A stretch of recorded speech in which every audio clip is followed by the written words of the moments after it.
High guys, welcome back to my YouTube channel. কি হ'ব আপোনালোকৰ?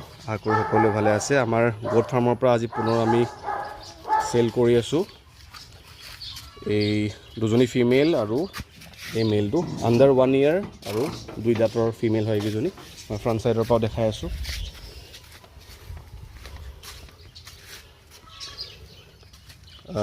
এইকেইটা ছাগলী হয়, আপোনালোকে চাব পাৰে। আমাৰ ওচৰৰ পৰা কলাইগাঁৱৰ পৰা ভাইটি আহিছে। মই ভাইটিৰ লগত কথা পাতিম, তাৰ আগতে দাদাক দেখাই দিছোঁ। তো এইখন ই ৰিক্সাতে গৈ আছে আমাৰ ঘৰৰ পৰা। চ' ভাইটিয়ে লৈছে। নামটো কৈ দিয়া তোমাৰ? পাৰ্থ দেৱনাথ। পাৰ্থ দেৱনাথ ষ্টাৰ্ট কৰিব গোট ফাৰ্মিং।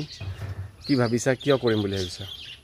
মাৰ্কেট আছে আৰু ধৰক আগতো ফেমিলিয়ে পালিছিলে, চ' মোৰ তাৰমানে অলপ ইচ্ছা আছে পালিব। ঠিক আছে, সেইকাৰণে মই ভাবিলোঁ ষ্টাৰ্টিংটো কৰোঁ।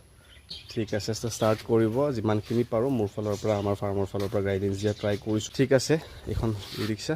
বহুত বহুত ধন্যবাদ। যদি আপোনালোকৰ ছাগলী লাগে আমাৰ লগত যোগাযোগ কৰিব।